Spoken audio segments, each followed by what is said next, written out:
मैं चलता हूँ, तुम अच्छा सा एग्ज़ाम दो और अगर लंदन चलने का मूड हो तो बताना। एक धीमी मुस्कुराहट के साथ कहता वो जाने के लिए मुड़ गया। वो भीगी आंखों और नीम मुस्कान से उसे जाती देखती रही। चांदी के टुकड़े टूट टूट कर झील के पानी में गुम हो रहे थे। चांद अब सुर्ख नारंगी रोशनी के नुक्तों में डर कर बादलों की ओट में तैरने लगा था। फसूं ख़त्म हो चुका था, आखिरी दिन का आगाज़ हो चुका था। 6 जून को जब तक इसराइल ने सारे कैदी रिहा कर दिए, तब तक जुबानजी और इस्तांबुल में गम और गुस्से की फ़िज़ा छाई रही। कैदियों की रिहाई के लिए मुज़ाहरे, तैयब उर्दुगान के सख्त बयानात और फ़लस्तीनी स्टूडेंट्स का तनाव और भी बहुत कुछ हुआ जो हमारी कहानी के दायरे-कार से बाहर है। बहरहाल मावी मरमरा और फ्रीडम फ्लोटिला की परेशानी ख़त्म हुई तो सब एग्ज़ाम्स की तरफ मुतवज्जह हो गए। वो इम्तिहान भी उसी लंबे स्कर्ट, फुल स्लीव ब्लाउज़ और स्कार्फ़ से किए गए नकाब में देती गई और अब उसे अपने चेहरे की आदत होती जा रही थी। कंधे पर बैग लटकाए और सीने से फ़ाइल लगाकर बाजू लपेटे, वो सर उठाकर बहुत एतमाद से जब सुबानजी की राहदारी में चलती तो उसे टाली और उसके दोस्तों की आवाज़ों की परवाह ना होती। टाली अभी भी उसे इस्तेज़ाइया अंदाज़ में अरबबाजी कहती थी। अरबबाजी ये उर्दू वाला बाजी ही था कि तुर्कों का सी जीम की आवाज़ से पढ़ा जाता था। अलबत्ता टाली और फ़लस्तीनी लड़कों के दरमियान फ्रीडम फ्लोटिला की खींची गई लकीर हनूज़ कायम थी। गो के डीजे अपनी दिली ख्वाहिश की तकमील देखने के लिए ज़िंदा नहीं थी। 9 जून को इम्तिहान ख़त्म हुए तो अलविदाई दावतों का आगाज़ हो गया। 50 ममालिक के एक्सचेंज स्टूडेंट्स में से कुछ आखिरी महीने में दूसरे ममालिक जा रहे थे, जबकि कुछ तुर्की में ही रह रहे थे। वो आयशा के पास बुयू कदा जाना चाहती थी, मगर वहाँ अब्दुर्रहमान था और अभी कॉफ़ी तो उसे याद होगी।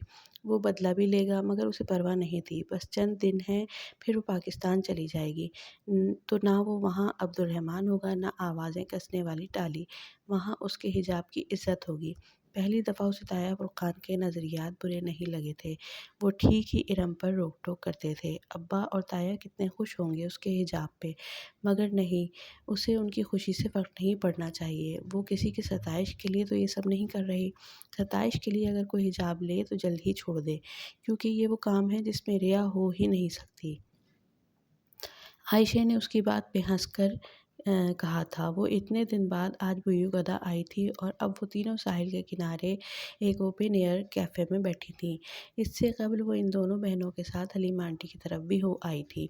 आंटी उस्मान अंकल और सफ़ीर के साथ कहीं निकल रही थीं। बस दरवाज़े पे ही खड़े-खड़े सलाम दुआ हो सकी। उस्मान अंकल वैसे ही थे, भारी भरकम और खुशमिज़ाज। डीजे का अफ़सोस करने लगे तो आदतन बोलते ही चले गए और बहारे गुल बुरे-बुरे मुँह बनाकर सुने गई। एक वही थी जो अपने तासुरात नहीं छुपा सकती थी। सफ़ीर से अलबत्ता बहारें और आयशा दोनों बोर नहीं होती थीं। वो अक्सर इसका ज़िक्र करती थीं और अब हया की सफ़ीर से सरसरी सी मुलाकात भी हो गई थी। वो 23-24 बरस का खुशमिज़ाज सा लड़का था, जैसा कि यूरोप में मुक़ीम पाकिस्तानी लड़के होते हैं।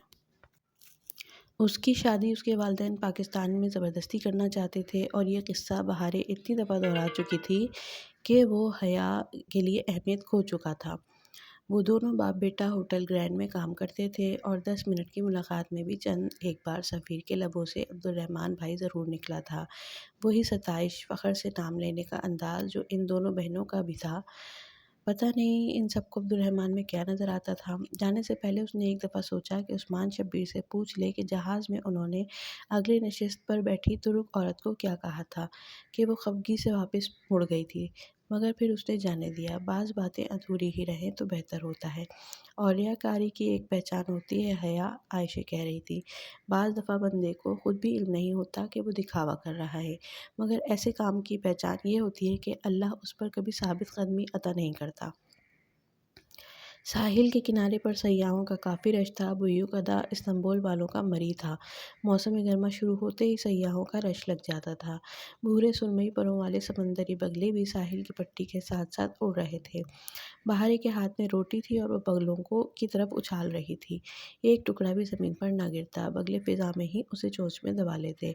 साबित कदमी वाक़ई मुश्किल होती है आयशे।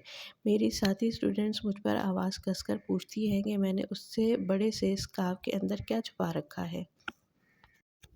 तुम आगे से कहा करो खुद कुछ बम छुपा रखा है, बहारे ने उसकी तरफ गर्दन झुकाकर राजदारी से कहा था, मगर उसकी बहन ने सुन लिया। बुरी बात बहारे, आयशे गुल ने खफगी से उसे देखा। जब अच्छी लड़कियां कोई फजूल बात सुनती हैं तो उसे बावकार तरीके से नज़रअंदाज कर देती हैं। बहारे ने उतनी ही खफगी से सर झटका और रोटी के टुकड़े तोड़ने लगी। खैर है बहारे, बस जुलाई में मैं वापस चली जाऊंगी और वहाँ न तुर्क हुकूमत की सख्ती होगी न इसराइली ताने। मैं उधर पूरी आज़ादी के साथ हिजाब ले सकूंगी। ज़रूर, मगर खंदक की जंग में एक बनो खरीजा मिल ही जाता है हया। मतलब उसने नासमझी से अब्रू उठाई। जवाबन आयशे अपने ख़ास अंदाज में मुस्कुराई, जैसे उसके पास दिखाने के लिए कोई ख़ास जवाहिर हो। तुमने कभी सोचा है हया कि आयत हिजाब सूरह अहज़ाब में ही क्यों न आई है?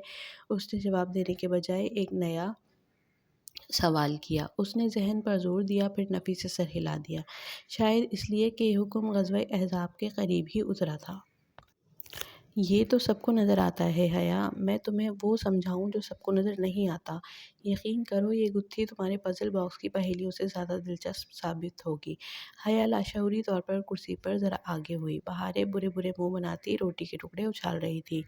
वो बोल नहीं सकती थी कि आयशे सुन लेती, और सबके सामने वो हमेशा आयशे की वफ़ादार रहती थी। लेकिन उसने कदीम लोक कहानी में पढ़ा था कि मरमरा के बगले इन अनकही बातें भी सुन लेते हैं। सो उसने दिल ही दिल में इन फड़फड़ाते बगलों को मुखातिब किया था। अब्दुल रहमान ठीक कहता है, मेरी बहन को लेक्चर देने के अलावा कुछ नहीं आता। क्या तुमने सुना मैंने क्या कहा?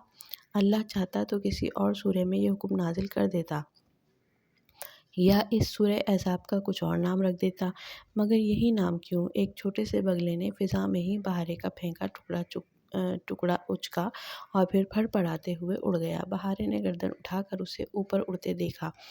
क्या उसने सुना था जो वो उससे कह रही थी? तुम्हें पता है अहज़ाब कहते हैं गिरोहों को, और अहज़ाब दरअसल ग़ज़वा खंदक का दूसरा नाम है।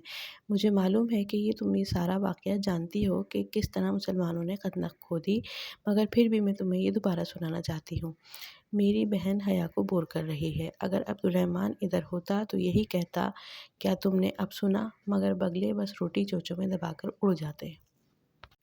तुम्हें पता है मदीने में यहूद के साथ मोमिनीन का मुआहदा था कि मदीने पर हमला हुआ तो मिलकर दिफा करेंगे, मगर यहूद तो यहूद होते हैं। बनु करीज़ा यहूद के गिरोह ने अहले मक्का समेत कई गिरोहों को जा जाकर उकसाया कि मदीने पर हमला कर दें, वो उनके साथ हैं। यूँ जब सारे गिरोहों ने लश्कर की सूरत मदीने के बाहर पड़ाव डाल दिया तो बनु करीज़ा आप सल्लल्लाहु अलैहि वसल्लम का एतमाद कर गिरोहों के साथ जा मिला।